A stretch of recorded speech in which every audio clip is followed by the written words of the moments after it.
episode 128 of the Adrian Bo podcast, featuring the elusive and very, very famous Troy Malcolm. How are you today? I'm good. I'm very casual, Adrian. This is very early in the morning. I know you're already at an appointment, but I've just come back from the gym, so I've just jumped on because I know that you're back to back all day, and we want to make sure that we get this out to the followers as soon as possible. So thanks again for having me. Apologies for the t-shirt from the gym, but no problem. You're suited and booted again. Most people are listening via audio, so we're all set now. We've had so many questions come in, Troy, over the last few months about culture. So we thought it would be very topical, very relevant, and very remiss not to talk about culture. But culture has so many different verticals, Troy. It's not quarantine just for leaders in a business. It relates to the front office manager. It relates to associate agents. It relates to EBU team leaders. It relates to principals. It relates to property management. It relates to operations and marketing. The entire industry needs to really be aware of what best practice culture is, Troy. So we're going to have a really good discussion about that today. Yeah, it's amazing how many people really send in this question, because when you go into most real estate brands, and Adrian, you and I are very fortunate, we get to work with a lot of quality brands, and the number one thing that people say that they're there for is the culture. But when you really start to try to define culture, sometimes it's a little bit hard to describe. It's more of a feeling as opposed to something that is said or done.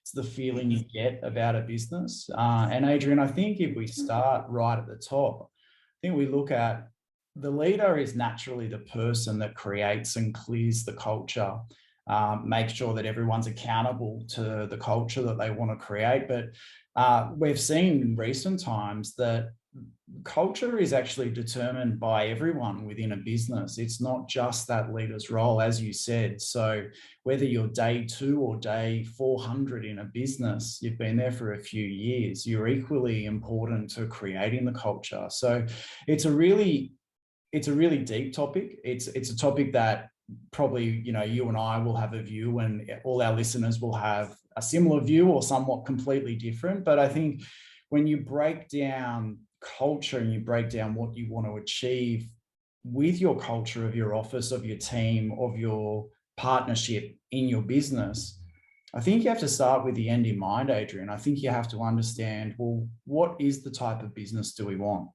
Do we want a win at all cost business, or do we want a business that, becomes like a family and everyone knows everyone very intimately? They hang out on the weekend, they go to events and have get-togethers and those types of things. Now, not everyone's going to fit into all those cultures. And I think that if we understand what we're trying to achieve, then it's somewhat easier to put a couple of key metrics in place to say, yes, we're having a great culture, or we're not. Absolutely, Troy. And, it's interesting, we talk about the different verticals of culture, and you're 100% right in saying that it's a feeling, and that's certainly one vertical. And that's a bit arbitrary to a lot of people, because they're thinking to themselves, well, how can I touch, smell, or taste that arbitrary sort of feeling? The other vertical to it is process, because let's face it, if you're just a standalone agent with no team, if you're in a property management pod, or if you're a principal of an office, or even a franchisor, to be honest, who's dealing at leadership level with multiple business owners, let me tell you, process equals culture. Because if something needs to be reinvented every time there's an initiative, then that's going to cannibalize the culture. If you're an agent and you don't have a checklist for every time you list and sell a piece of real estate, well, that's going to cannibalize the culture within your EBU, or if you're a standalone agent, with your marketing coordinator. So I think it's critical that we acknowledge both. Now, let me tell you, with a lot of the businesses you and I both work with, Troy, the first thing we do, as you know, is we ask them to do a self-audit. Now, one of the metrics that we do highlight in that self-audit is what's attracted you to this business. And we are always blown away, Troy, always blown away by when we put in there, is it the commission split, or is it the culture, or is it the brand, etc. How few people prioritize the commission split, and how many people actually prioritize the culture, the branding, the process, the leadership, all these things. Now, we keep that confidential with the agents, obviously, because that's something that's personal. But you and I, without naming any names, are always really blown away with that, because, the rest of the market, if you like, if they had to guess, would say, oh, commissions definitely is the leading influencer to recruit and retain.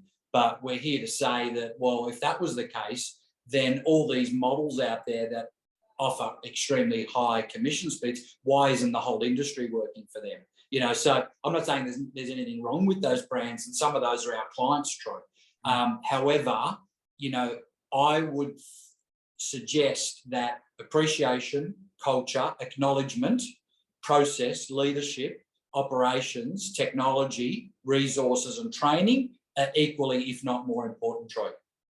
Yeah, exactly. And I think that, if we break away into some of the, I guess, the culture creators that we've seen, you've just mentioned some great ones there. Some of the other ones is, having a timeline of events, and what are the standards around culture? What are the expectations around culture? Even so basic, Adrian, when we talk about setting up culture of the business, what are the standards of the business? I think they go hand in hand. The standards of the business actually create the culture of the business.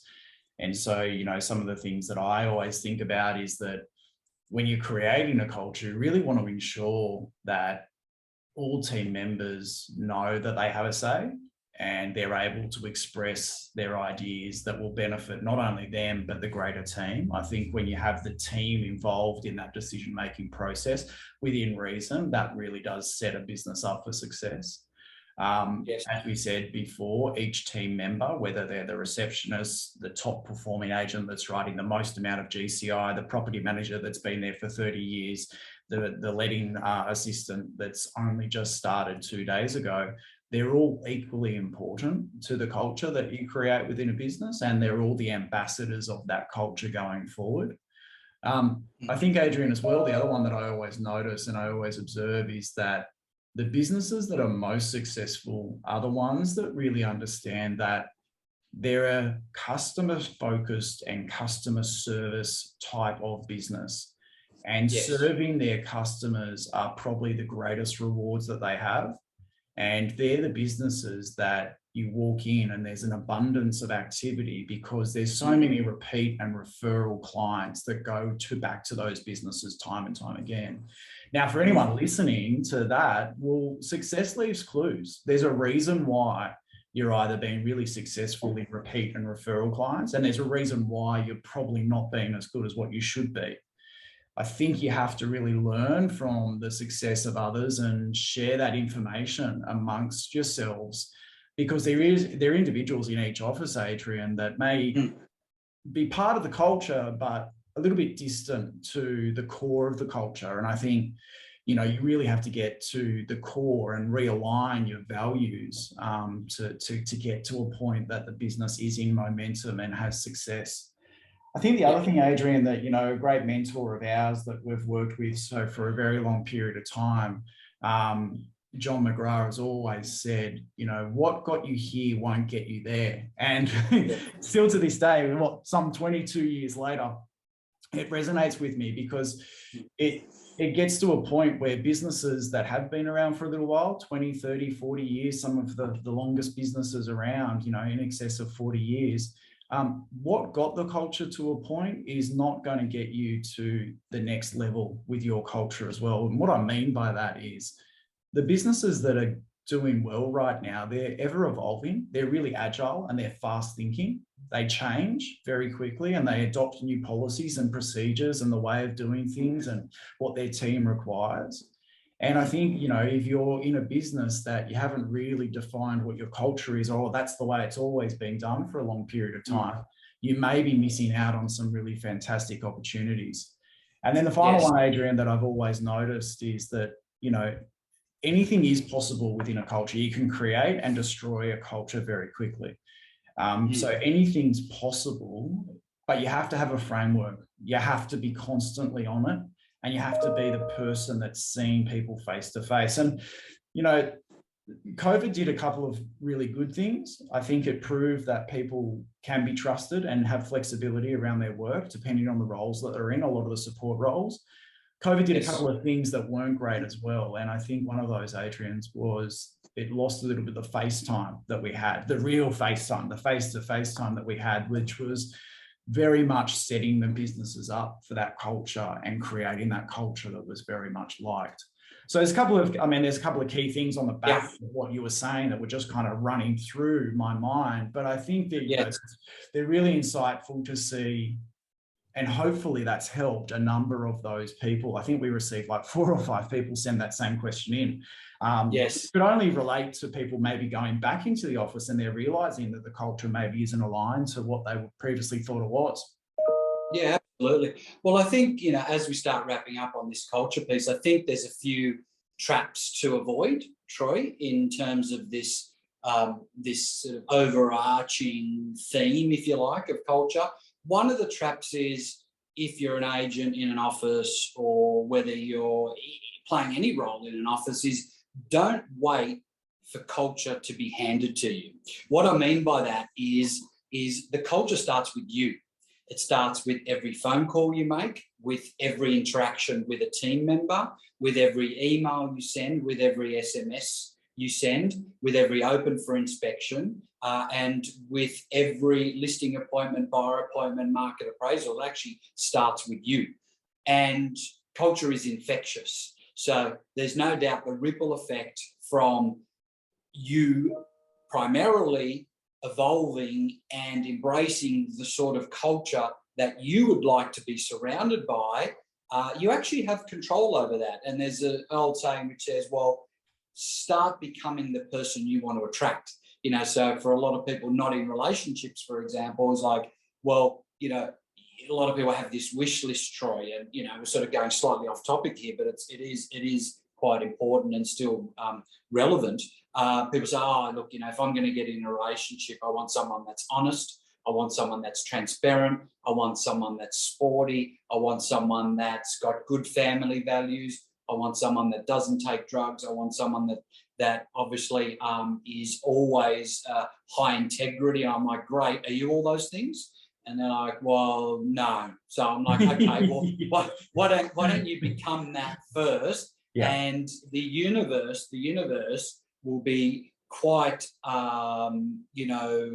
gracious, and also very, very much in a state that it will contribute towards your own energy as well. So that's critical. So when we talk about culture, it starts with you. Don't wait for anyone to hand it to you. Don't wait for the principal. Don't wait for the franchisor. Don't wait for your lead agent. It starts with you. So that's one trap that a lot of people might fall into, where they're waiting. The other trap is they're in a culture. No culture is perfect, but they're in one culture, and they observe, usually through social media, Troy, little snippets or vignettes, if you like, of what is perceived to be a better culture.